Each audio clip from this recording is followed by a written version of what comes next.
Hello and welcome. I'm John Walters, President and Chief Executive Officer of Hudson Institute. Today's event is the first from our new center at Hudson for peace and security in the Middle East. The topic is the Iran nuclear negotiations, and the question at the heart is, will a revived deal undermine American interests? We have three very knowledgeable and distinguished panelists to help us think through and understand these issues. I'd like to introduce them now before we go to the discussion itself. First is Michael Doran. He is director of the new Center for Peace and Security in the Middle East and a Hudson Senior Fellow. In the George W. Bush administration, he served as a senior director in the National Security Council, responsible for Arab-Israeli relations and efforts to contain Iran and Syria. He was also a senior advisor in the State Department and a deputy assistant secretary at the Department of Defense. Mike has taught at New York University, Princeton University, and the University of Central Florida, and he has published extensively. I won't list all his publications in order to give him more time to talk to us about the topic today. Jonathan Schachter is now a senior fellow at Hudson Institute. He is our newest colleague, and he joins the team that will work on the new center on peace and security in the Middle East. He's a former foreign policy advisor to Israeli Prime Minister Benjamin Netanyahu, where his responsibilities included U.S.-Israeli relations, the Israeli diaspora, and affairs related to those Israelis around the world, and briefing and the briefing of international relations delegates for the Israeli government. He advised the Prime Minister on the Iran nuclear program and Israeli relations with nations in Africa, Latin America, and the Middle East. Before his time in government, Jonathan was a fellow at Tel Aviv's Institute for National Security Studies and a lecturer on terrorism, foreign policy, and national security at Northwestern University. Mohammed Khalid Alyahya is a visiting fellow at Hudson Institute, where he focuses on foreign policy issues in the Middle East. He's also a Mason Fellow and a MPA candidate at Harvard University's Kennedy School of Government. He's also a senior research fellow at the Gulf Research Center. Previously, Mohammed was editor-in-chief of Al-Arabia English, the English language service of the largest pan-Arab free-to-air regional news network, and a non-resident fellow at the Atlantic Council and the King Faisal Center for Research in Islamic Studies. He will also be affiliated with our new center and help us put together work that is critically needed, as this topic today demonstrates. I'm going to start by, with obviously the focus on the nuclear negotiations in Vienna, by asking Mike Doran if he can give us an overview of the negotiations as they have evolved here, the implications of the Russian proposed interim deal, and the likely contours of the deal and its implications for American interests. Maybe you want to break those down into parts, but I wanted to start out with where are we and what are the key landmarks in the discussions at this point. Well, thank you, John. Thank you for hosting this. It's very exciting to be here with my new colleagues in the Middle East Center. Your question reminds me of an old Egyptian joke. The world's greatest expert on the Egyptian economy was on television, and they said, "What's the state of the economy?" And he said, "Average." And they asked him, "Well, what does average mean?" And he said, "Worse than yesterday, but better than tomorrow." And that's the state of the Biden administration negotiating with the Iranians. When the administration came in, it promised us a longer and stronger nuclear agreement. That was in response to the criticisms of the JCPOA, the nuclear deal that Obama struck with the Iranians. According to the JCPOA, all of the meaningful restrictions on the Iranian nuclear deal melt away by 2031. And so people realized, critics realized from the very beginning, but I think a lot of people weren't really paying attention. More and more people started to notice that by 2031, the international community was going to be treating Iran like it treats Belgium, as if Iran is no more a threat to international peace and security than Belgium, and it would have no restrictions at all on its nuclear program. And so that sort of started to sink in, and people demanded from the administration that they explain how they were going to keep the JCPOA from handing Iran a nuclear weapon. And Antony Blinken, among others, in his confirmation hearing said, well, we're going to go for a longer and stronger nuclear agreement.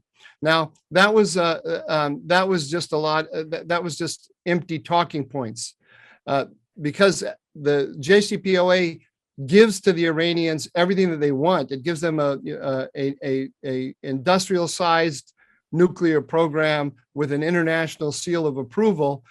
There's no way that you would be able to get the Iranians to negotiate on any other terms. So, especially the administration said that it was going to go for the longer and stronger agreement after it first went back to the JCPOA. So it was going to give Iran the JCPOA and then somehow negotiate it out of the Iranians negotiate them out of the JCPOA. That was never, ever going to happen. So longer and stronger was just a statement of pious intentions designed to fool people who weren't really paying attention, and it actually fooled a lot of people. Or at least a lot of people give lip service to this idea of a longer and stronger agreement. I don't think the administration ever believed its own rhetoric at all on that, but I do think that they believed that when they sat down with the Iranians, they would be able to get back to the JCPOA or something very much like it very quickly, because I think the Iranians told them that during the Trump administration. Lots of senior Democrats met with the Iranian Foreign Minister Zarif, and I think he told them, yes, we'll hold out, you'll get back in power, and then we'll go back and start the party all over again. But that's not what happened. When the Iranians actually sat down with the new administration, they demanded more concessions that the administration was not comfortable giving. And I don't think the Iranians were actually really negotiating in good faith. So the negotiations have been stalled for many, many months. Now they seem to be moving forward at this time, but they're moving forward toward not the JCPOA, but an interim agreement.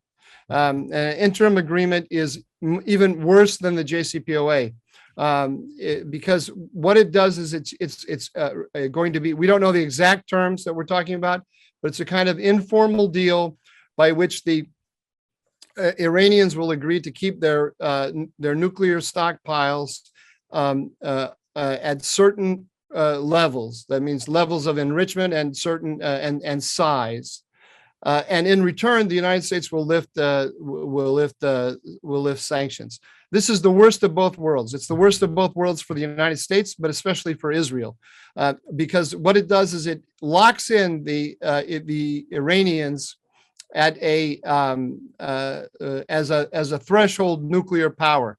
A couple of months ago, because they have been enriching more and at a higher level than is acceptable under the JCPOA, they became a nuclear threshold state. That means that in very short order, if they wanted to, they could enrich enough uranium to build a nuclear weapon. Theoretically, the JCPOA was to keep Iran at least 1 year from threshold status.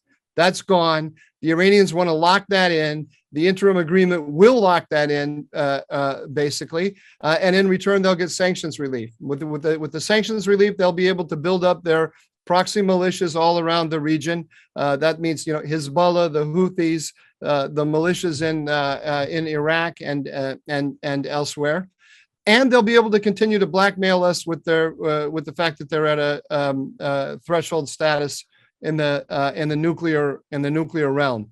So in return for that, we have to agree that we won't sanction them anymore. So we're just basically giving them a free hand. It makes no sense whatsoever to go for an interim deal. It's better for the United States and better for Israel that there be no deal at all, and that we have a serious contest with them, a contest of wills, because because the deal is not blocking them from getting a nuclear weapon.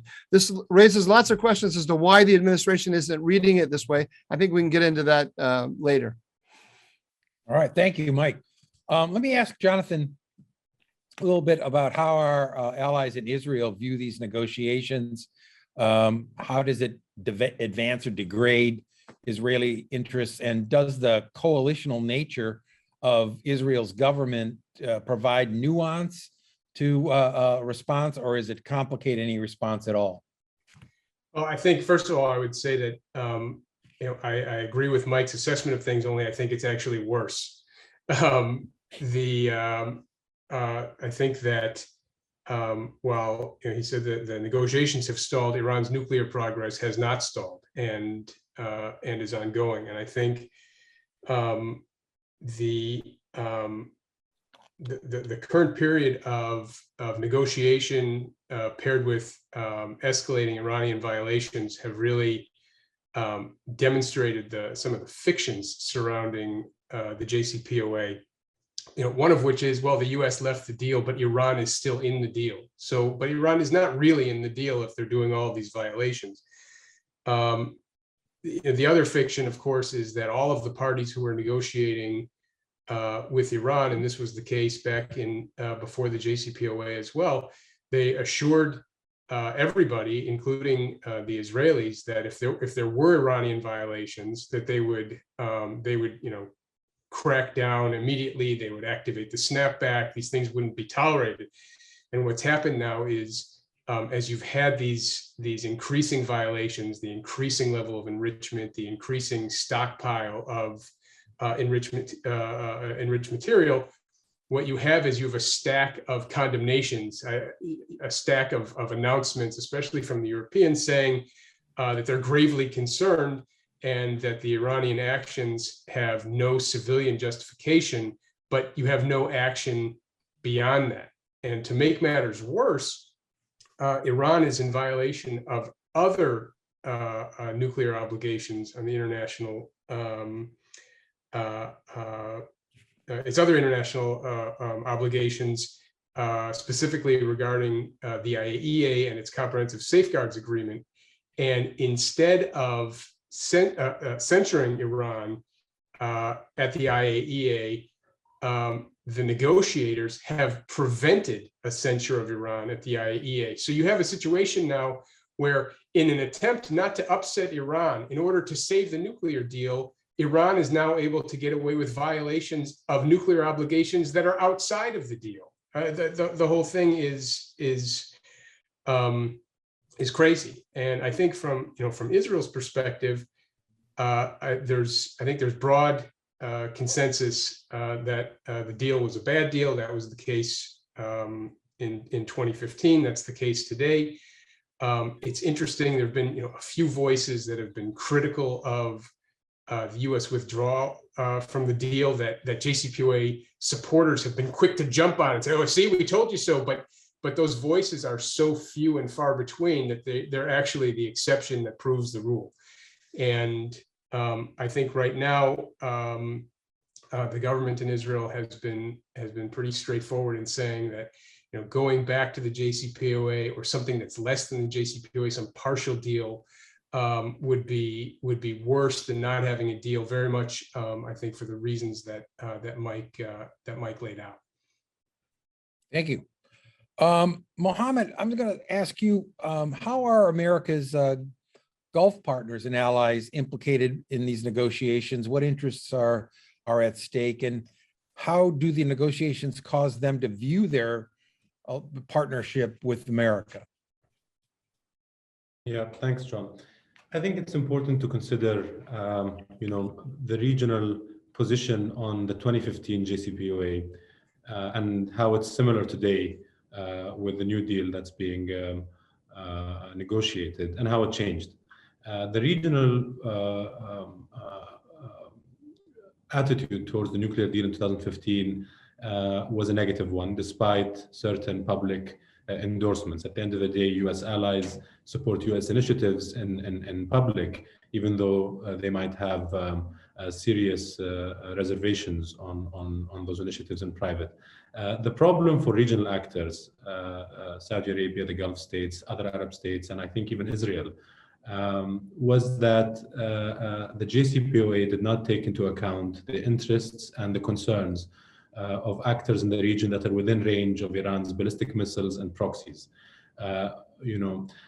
All of the P5+1 countries are not within range of Iran's proxies or ballistic missiles. They are within range of Iranian terrorism every once in a while. But for Israel, for Saudi Arabia, for the United Arab Emirates, for the other Gulf states and Arab states, Iran's ballistic missile program is a daily threat. It's one of the top national security concerns.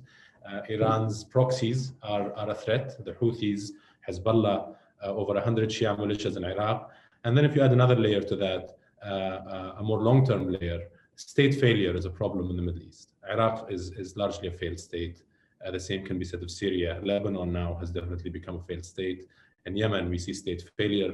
In all of these countries, what fuels state failure is an Iran that is flushed with US dollars, that has the resources, the financial and military wherewithal to cultivate proxies that can diminish the power of central governments that bring stability to those states. So you have a short-term problem, a medium-term problem, and a long-term problem with a deal that myopically focuses on the nuclear issue. And I'll get to the issues with the nuclear side, and really ignores Iran's regional expansion, and one might go as far as to say underwrites Iran's regional expansion. Now, on the nuclear front, that doesn't mean that countries like Saudi Arabia and the United Arab Emirates, other Gulf states, Israel even, take lightly the threat of a nuclear Iran.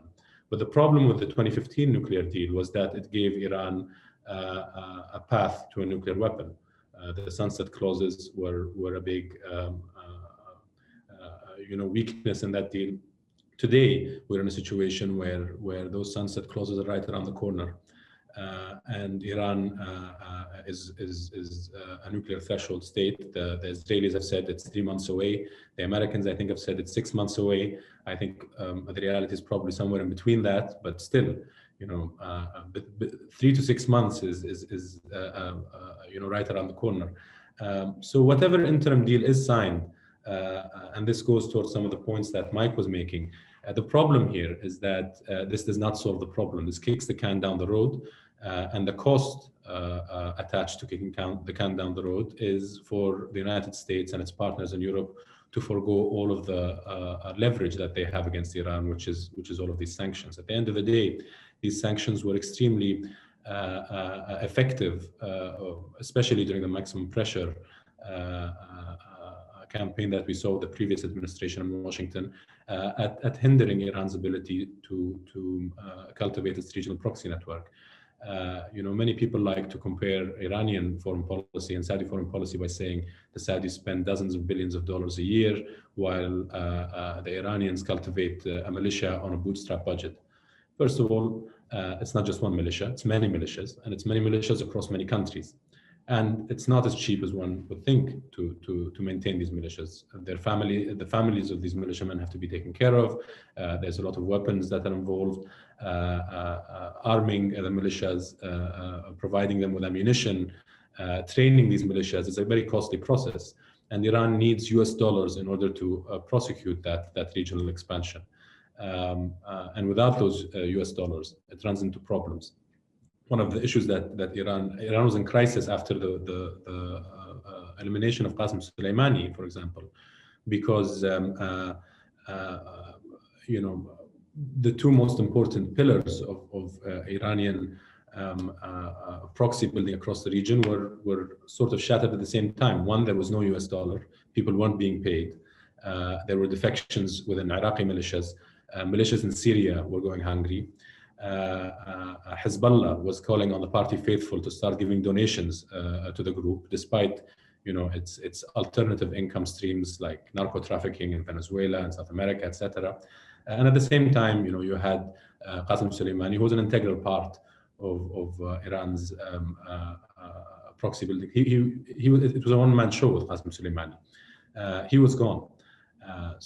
And Abu Mahdi al-Muhandis in Iraq. So it's more or less, the CEO and the chairman disappearing overnight, and you're not getting your salary. So I mean, that goes to show you to what extent sanctions relief will be integral to really boosting Iran's regional footprint in terms of proxies. And we saw that after the JCPOA. After the JCPOA, we saw unprecedented proliferation of proxies across the region. That was a direct result of US dollars going into the coffers of the Iranians. That money was not spent on the economy. It was not spent on the people of Iran. That was spent directly on battlefields across the Middle East.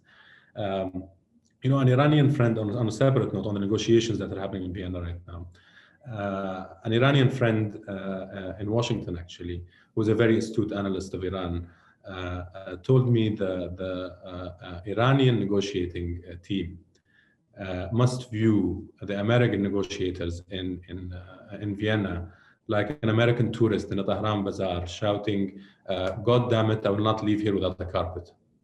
And that's why they're being maximalist in their demands. Their perception in Iran is that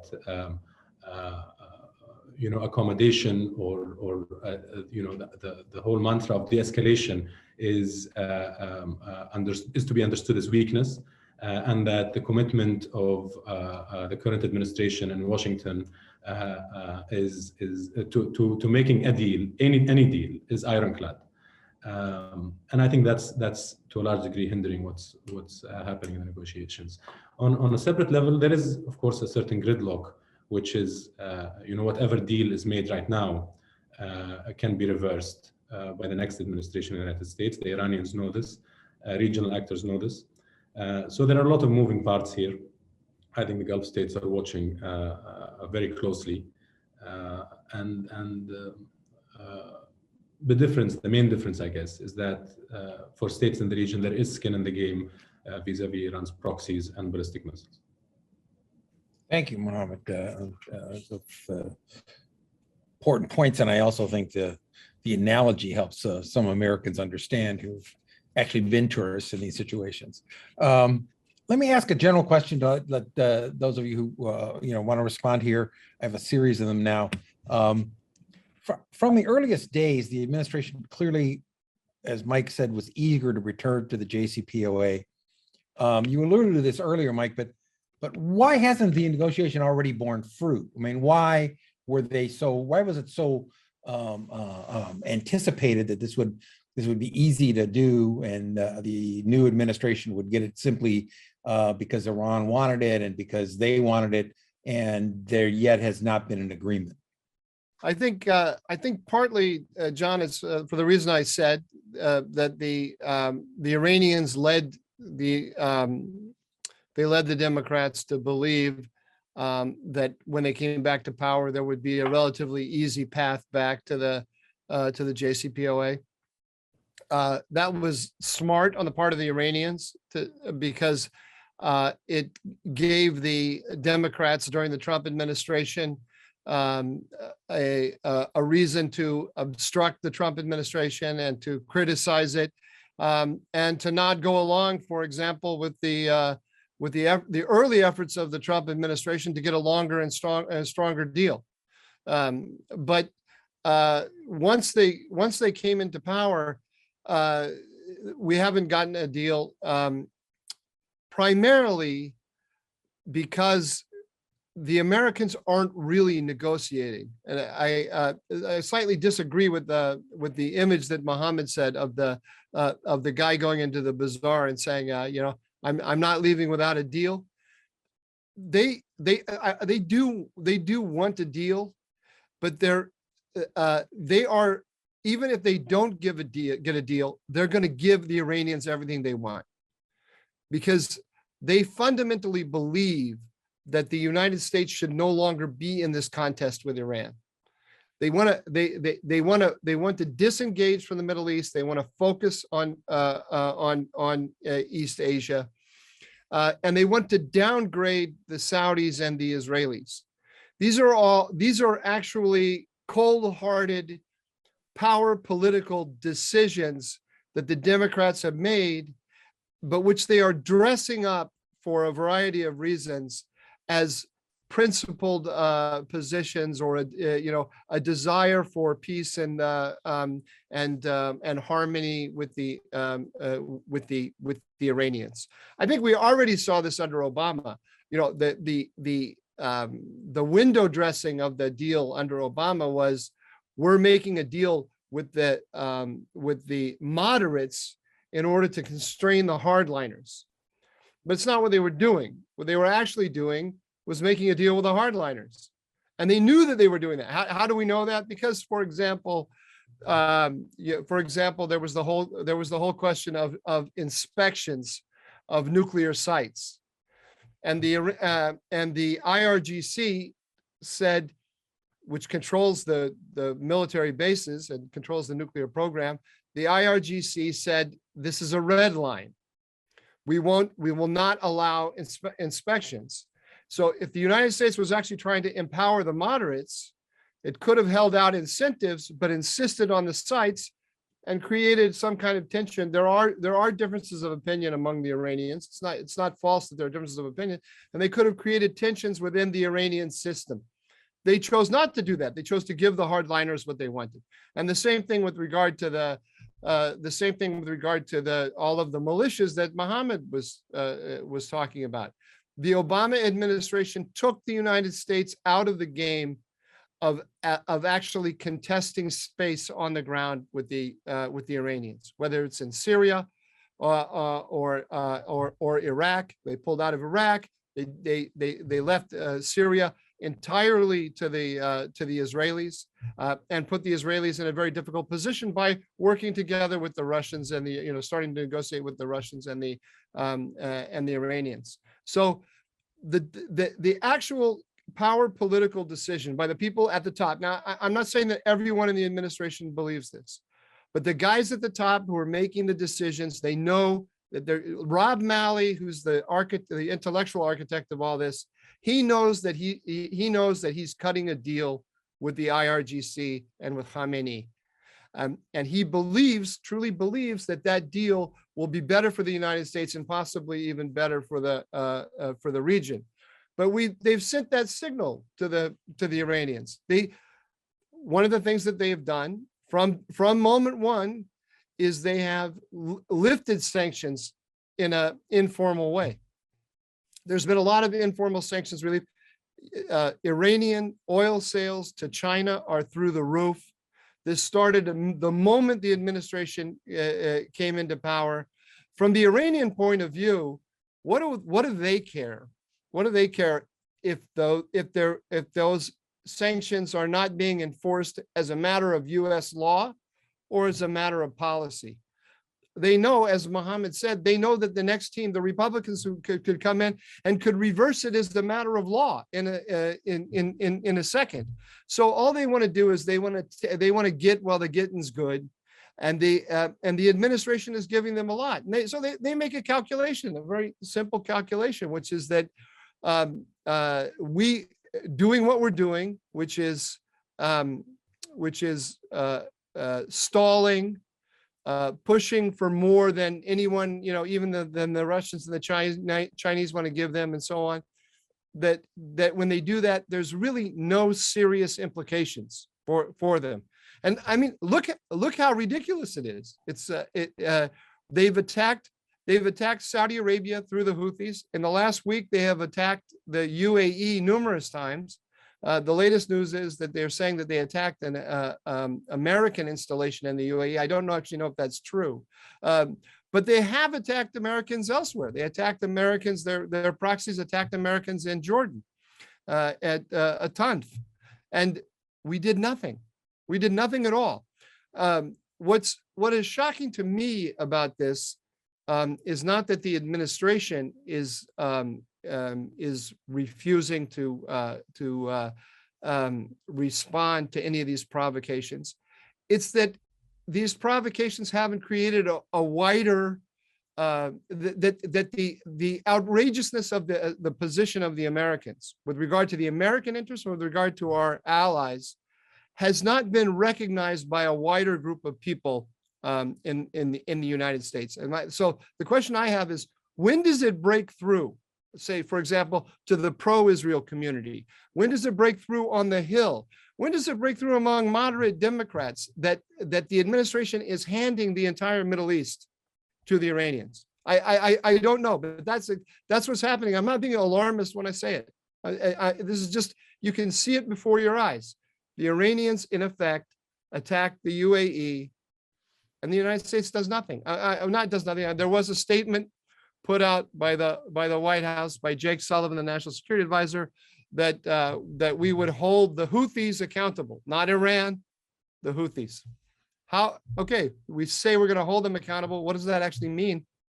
I've seen no change in policy. John, if I may, I think the dynamic that Mike is describing goes back to the earliest days of the current administration, even before the negotiations started in February of last year. There was an attack by an Iranian-backed militia in Iraq on a base or bases in Iraq, and a contractor was killed, and U.S. service person was injured along with some others. And the response was, it was the administration's first use of force, and they attacked an Iranian-supported militia in Syria.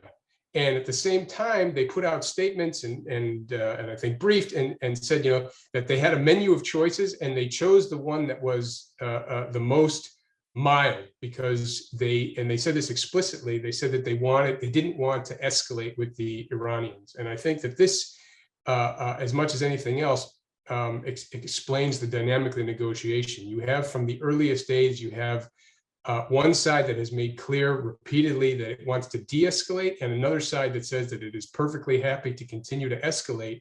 And I think that has set the tenor for all of the negotiations. Thanks. I want to get back to the great power element in this, when this kind of, we're getting out of the Middle East to turn to Asia, and where Asia actually is in the Middle East, which was alluded to a little bit earlier. But first, before we go, I want to take on this issue. The White House has had spokespeople out there, and you hear a lot of advocates for JCPOA reengagement to argue that the withdrawal from JCPOA and to not restore the JCPOA or a new version of it brings Iran closer to a nuclear weapon than it now has under the current restrictions and protocols.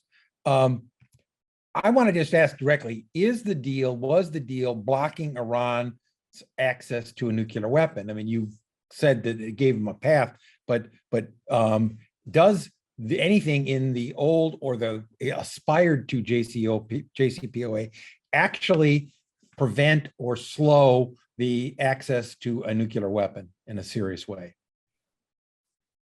If I may, I think that the Iranian violations show unequivocally that it did not. That is, Iran was able to violate the JCPOA at a time of its choosing precisely because the JCPOA left Iran with nuclear capabilities that it absolutely did not need for a civilian, peaceful nuclear energy program.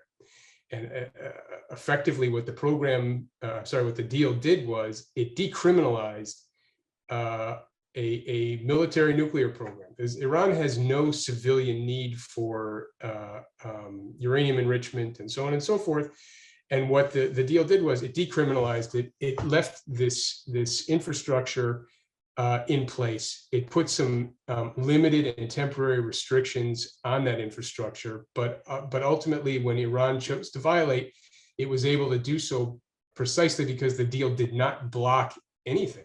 It actually preserved those capabilities and let Iran build on those capabilities, and that's where we are now. I think the argument that's being made about how we were safer under the deal is actually self-defeating, because all of the violations that we're seeing were ultimately made possible by the deal itself. The other thing is, I mentioned before how Europeans in particular have said, there's no civilian justification for the higher levels of enrichment, for the larger stockpile, for the experimentation with uranium metallurgy that have weapons implications. That's 100% true. And at the end of this decade, all of those things that they're saying that now they're complaining about as violations, all of those things will be allowed by the JCPOA, and they still won't have any civilian justification. So I think that's, I think we're definitely in a position now where the warnings about the JCPOA and what it allowed Iran to do are unfortunately proving themselves to be true. Also, I wondered, I've been always struck, just as an observer, not an expert like yourselves, the amazing Israeli intelligence coup of pulling the records of the nuclear program of Iran, of showing them to the world. There seems to have been an effort to pretend like, well, there's all this evidence of what they're actually doing, but we're supposed to not see it. Why do you think that is? I mean, that should have been, obviously, if I was President Netanyahu, I would have thought when I displayed that, that's it. We're not going to talk about, games and ambiguities about what Iran's doing. This is what they're doing. And I never saw any serious effort to say, well, that Operation Harvested was somehow not true. It was just that everybody kind of shrugged. Why do the three of you think that is? John, I have a theory about that, and it goes all the way back to the debates over the Iraq War. You remember there was the Iraq NIE that the intelligence community lived to regret, saying that Saddam Hussein had a nuclear program, and then of course there was the 2007 NIE on Iran, which said that Iran had abandoned its weaponization or halted its weaponization program.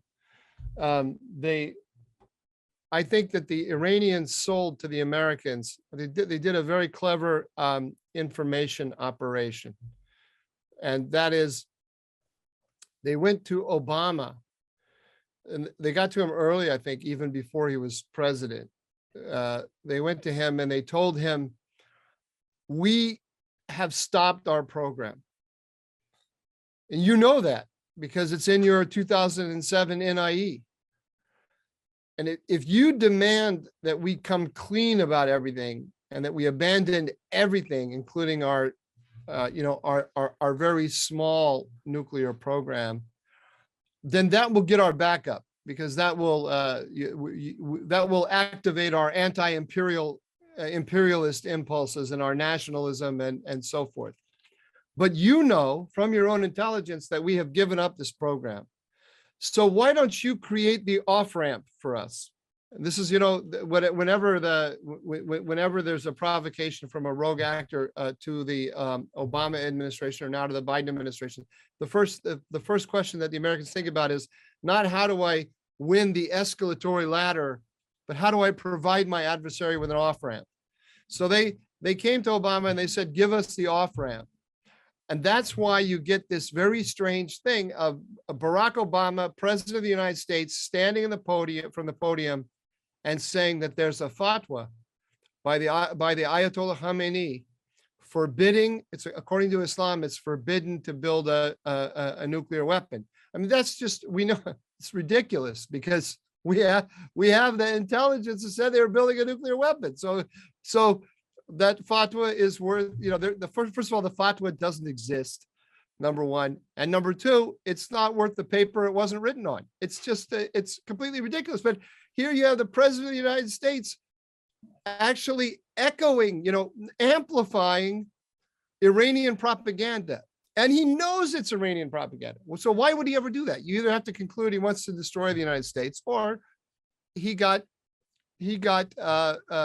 the victim of an intelligence operation. It was a very clever one. It was very clever because the Democrats want to believe that our conflicts in the Middle East and with other powers around the world, including the Russians, are the consequence of our own intemperate behavior, which means the behavior of the Republicans among us, the hardliners among us.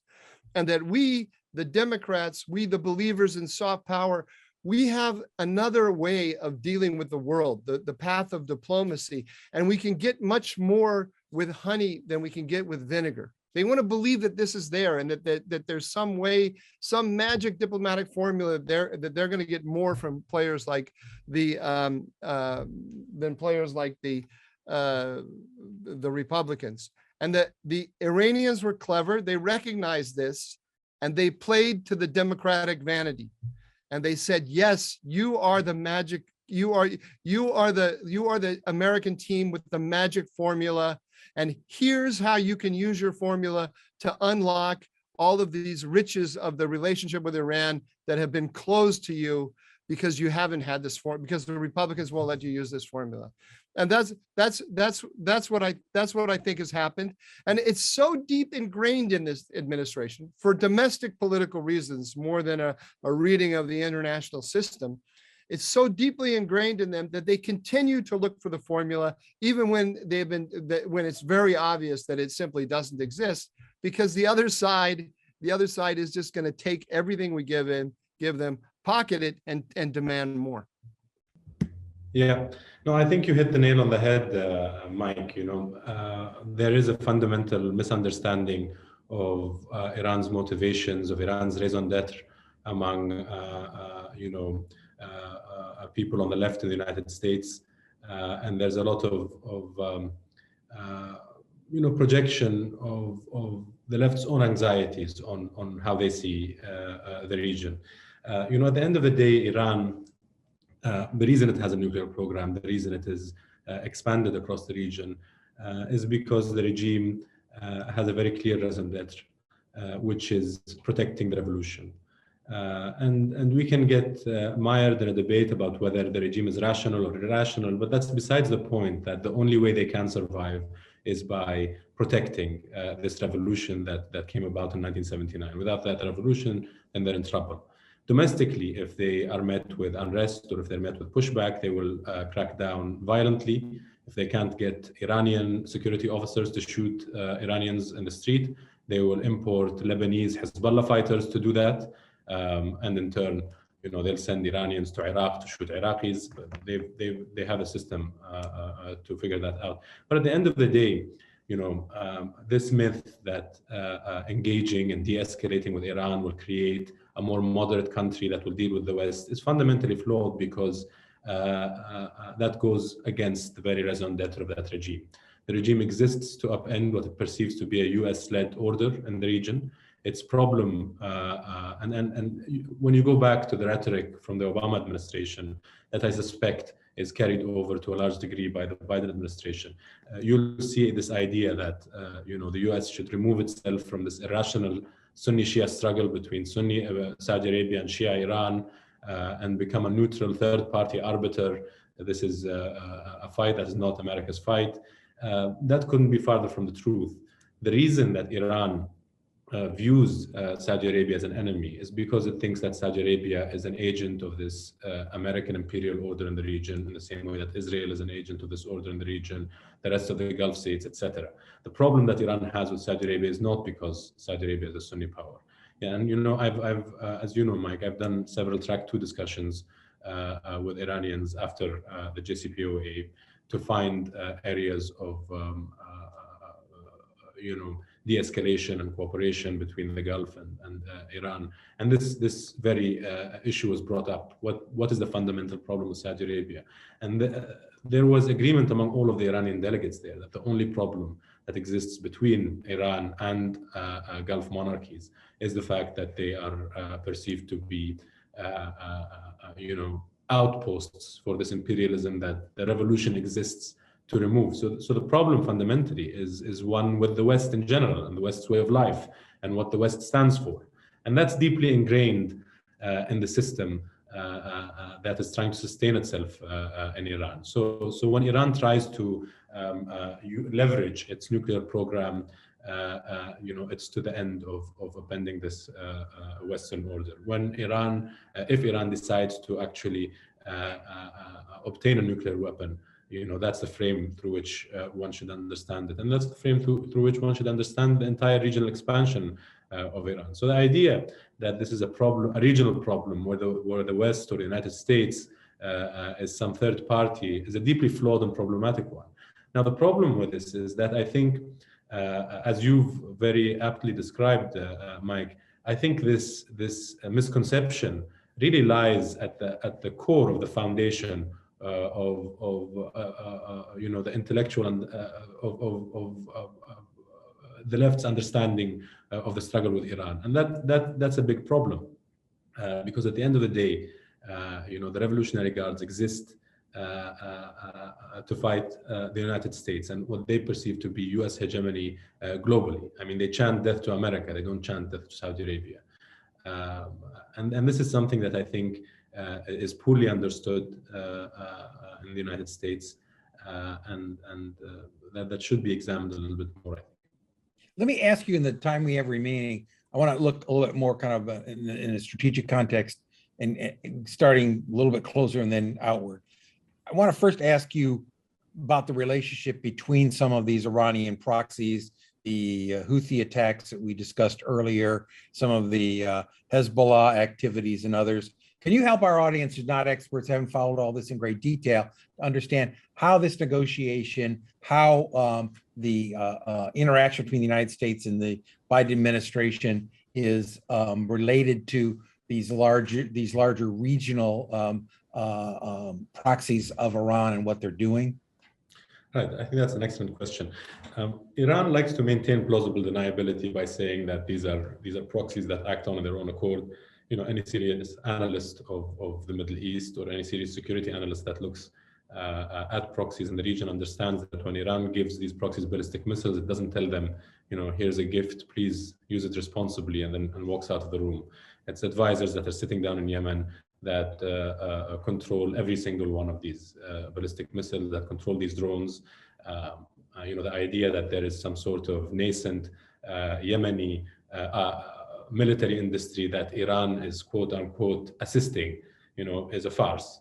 That doesn't exist. It's Iranian advisors on the ground opening up boxes that come off of ships that come into Hodeidah and assemble that material in Yemen. It's important to note that it's the same type of material that is used across the region. So the IEDs that are used by Hezbollah and by Hamas against Israel, the ones that are hidden in rocks, are identical to the ones that are found in Yemen. So the wires look exactly the same. They come from the same factory in Iran, and Iran just,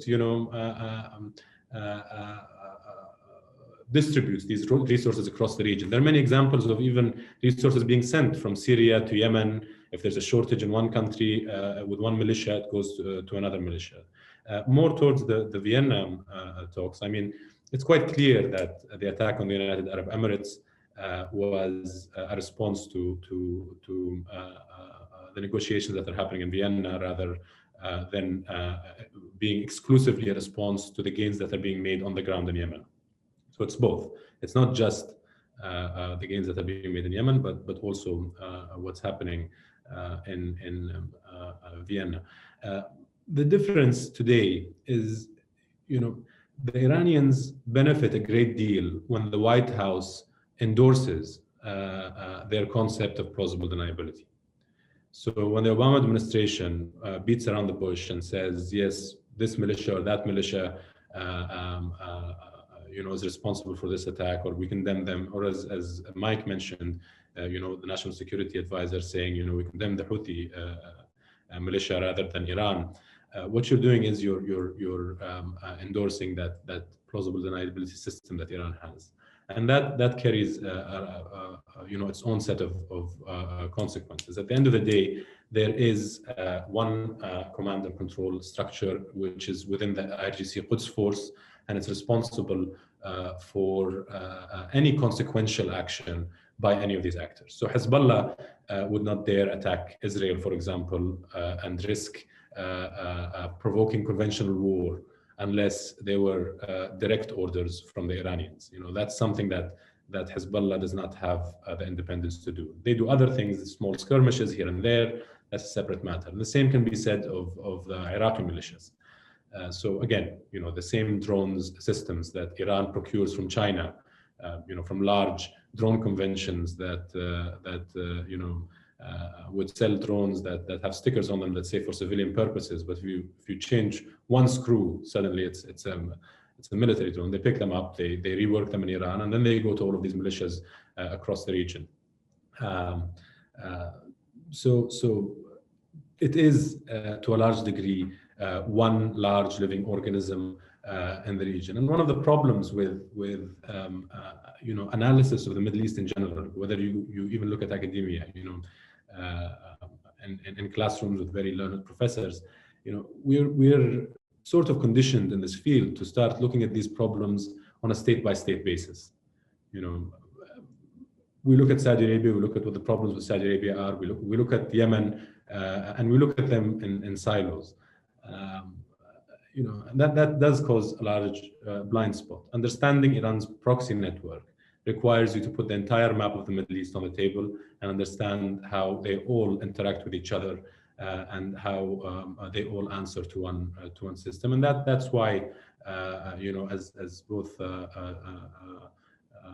Mike and Jonathan mentioned, this negotiation and the sanctions relief that's going to come from Iran carries huge consequences for the region as a whole, and most pressingly for countries that are already experiencing state failure from Iran, namely Iraq, Syria, Lebanon, and Yemen.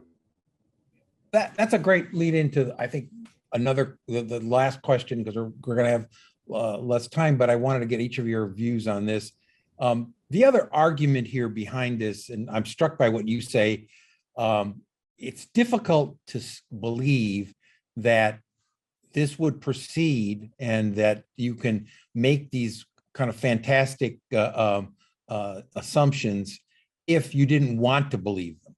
And I think the perception by some is, and I think more openly by others, is that parts of the United States, sometimes the progressive side, but also some of the isolationist conservative side, has been, we don't want to bear the cost of having to be the organizer of the structure in the Middle East. We want out. And we're really just handing over this to the powers that are there. And we're trying not to be embarrassed by this or cause unnecessary turmoil. But we're going to turn to China, or we're going to turn to other threats, and we can't do all this, and we don't have political will to do all this. But one of the problems with that, it seems to me, is that it's not as if China isn't using the Middle East for its own purposes. It's not as if Russia isn't, in both relations with Iran and others. And it's not as if this doesn't have larger implications for the whole alliance structure the United States has in Europe and around the world.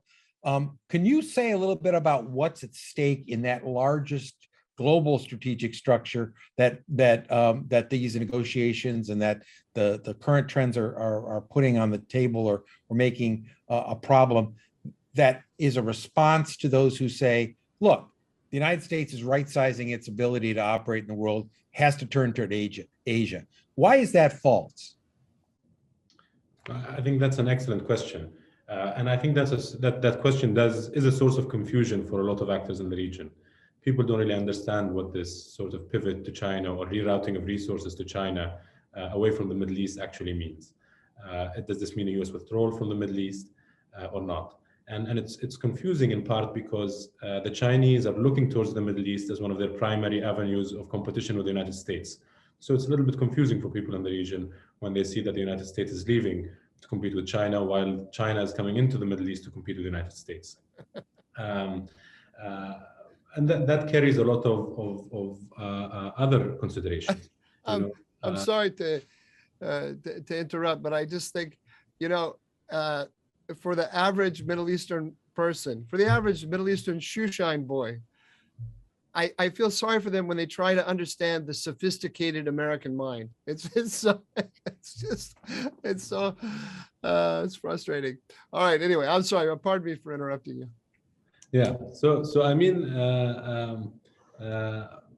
at the end of the day, if this is a wholesale withdrawal of the United States from the region, as you described, John, whereby people in the region have to fend for themselves. It's their region, it's their problem.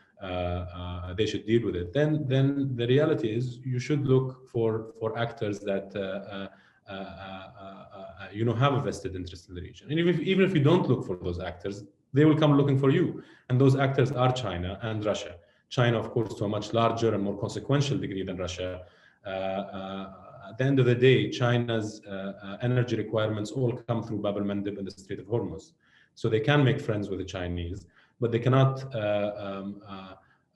forego the relationship with Saudi Arabia because they get a large amount of oil from Saudi Arabia, and they rely on the countries in the Gulf to make sure that the Strait of Hormuz is not obstructed and that the flow of energy is not impeded in those areas. So to a large degree, China has the same interests. And I would just point out here, they're not worried about climate change as a limit on this kind of policy, right? I seriously doubt that they are. No. But the Chinese to a large degree have shared common interests with the United States, even if the United States doesn't really realize that they are vital interests, which are the free flow of energy from Bab el-Mandeb. At the end of the day, the Yemen war has come under a lot of criticism and a lot of attacks. But one thing that's missing from the public discourse in the United States about the Yemen war is the element of the free flow of energy. At the end of the day, you have an Iranian proxy that is setting a foothold in Bab el-Mandeb and acquiring the ability to close that strait at will, effectively crippling the Suez Canal. So if you have Iranian proxies both at Bab el-Mandeb and at the Strait of Hormuz, you could have an energy crisis within hours. The Chinese do understand this. So a region where the United States were to totally withdraw and take its hands off, which I think is extremely unlikely. What we're likely to see is something much more complex than that.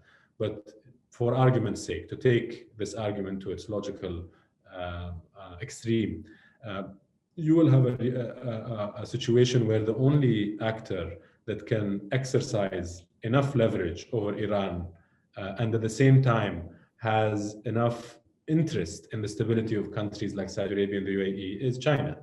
At the end of the day, the Iranians, the US doesn't have as much leverage over the Iranians as China. China is the main source of income for Iran, and it will be the main source of income for Iran even after the US lifts sanctions for at least a couple of decades. Integration into the European market and the US market is not something that's going to happen overnight. So that's a real source of leverage that the Chinese have over Iran. And that's a real source of leverage that the Chinese can bring to the table if they were to come to the Middle East and start throwing their weight around. So I think the idea that the United States wants to withdraw from the region, to leave the region to its own devices in order to counter China is a deeply confusing one. Let me ask Jonathan and Mike to respond to that, but also if you could mention, what role, if any, does the Ukraine crisis and what that shows about the United States have in this whole dynamic of United States in the Middle East, the United States in Iran? I mean, that's a good question. I'm super confused. I was talking to a friend of mine yesterday, and I just don't understand how Putin is on the verge of taking military action in Ukraine while brokering a deal for the United States with the Iranians.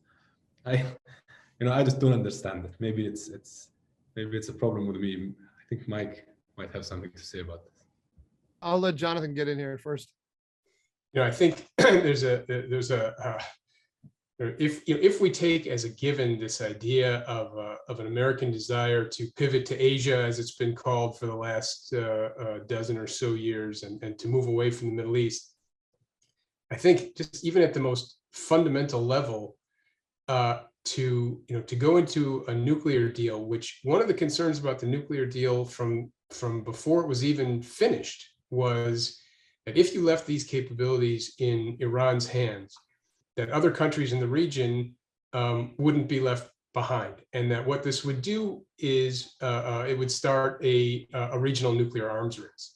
And so I think the idea of leaving the region, as Mohammed said, to to its own devices. I'm worried about what devices it's going to leave the region to. And I think the idea of saying, hey, we started a regional nuclear arms race and we're out of here, I think is probably not the best way to go about doing that. And if you do want to do that, if you do want to reduce involvement and the footprint in the Middle East, and I agree with Mohammed that I think this tends to be sort of overstated in terms of what it means. I don't think the United States is going to disappear from the Middle East anytime soon, and I think it's much more complicated than that. But if you did want to do that, if you wanted to reduce the involvement and the footprint, I think that the best way to do that and sort of leave it to regional actors, it would be, help out your allies, strengthen them against your rivals, and then they'll be in a much better position to pursue your common interests as you turn your attention elsewhere. Mike? I see that we're about out of time, so I'll just make one point. I agree wholeheartedly with everything that Mohammed and Jonathan said, of course. Let me just make one point about this notion that we can leave the Middle East and go compete with China in China. And let me just point out that you cannot run a modern advanced economy on wind and solar. One of the things I think that the Biden administration has done through its quasi-religious commitment to electrification and moving away from fossil fuels is mentally, it's kind of already living in a post-fossil fuel world, but the rest of the world hasn't. And we see that has real world implications, and we're seeing them right now in the Ukraine crisis, because Germany is overwhelmingly dependent on the gas from Vladimir Putin. That's 48% of German gas, I think, is from Russia. That gave Russia enormous leverage over Germany, and that's one of the main reasons why Germany is tilting toward the Russians, or supporting them basically in the Ukraine crisis against their NATO allies. So if the United States continues the way it's going, and giving its allies no way to moderate the Iranians other than through Beijing, we are going to hand over the entire global fossil fuel energy market to the Chinese. That's what's going to happen. Or we're going to give them a very undue influence over the entire system. And we already have a laboratory right in front of our eyes in the Ukraine crisis of what that means. That means that has enormous geopolitical consequences, which 10 years ago, 20 years ago, any American understood, didn't have to have it explained to them. We actually now have to explain this, which is remarkable. It's even worse than that, because the Chinese have sewn up the supply chain for batteries for electric cars, and they have sewn up the global market on solar panels. So we're going to create, what we're going to do by leaving the Middle East, we're going to create a new global energy system in terms of renewables and fossil fuels that's dominated by China. That's a recipe for collapse of our entire system. So I think it's as simple as that. There's a lot more to be said, but ultimately, what is at stake here is American freedom, our basic way of life. Just like in the conflict in the Cold War, we can't see it quite as clearly because we don't have a Soviet Union that has a very clear ideology to destroy our system. But ultimately, the Chinese, the Russians, and the Iranians together, they want to destroy our system. The way the Biden administration is negotiating with the Iranians is actually allowing them to have their cake and eat it too, to work in parallel or in concert with the Russians and the Iranians. There's actually a lot of differences between the Russians and Iranians, and among them, there's a lot of areas of conflict. Our policy is having the effect of pushing them together to realize their common interest of getting rid of us, because we're not protecting our own interests. And we don't even have in our mind a clear understanding of what our interest is. I hope the Ukraine crisis will be one of those clarifying moments where some of these things will, like about the fossil fuels, will become a little bit more obvious. But the power of the progressive ideology and the influence that it has over our decision makers today and over the basic categories that we use to analyze the world is such that we're going to have our work cut out for us for a long time to come. Or maybe just a simple, maybe this is too simple. If you don't compete, you lose. There's no kind of way of not competing and being safe. That's the problem. And that's the thing we're not facing up to, I think, here. And our allies are paying a price, unfortunately. So hopefully, hopefully that we can help educate people to help them wake up. But thank you all. Thank you for the work you've done. Thank you for joining us today. Thank you for the work we're going to do with the new center to try to push many of these forward. We welcome comments from our audience. And I want to thank all those who've supported Hudson because you make this work possible and prepare us for the future. So thanks again. We'll see you soon. Thank you. Thank you.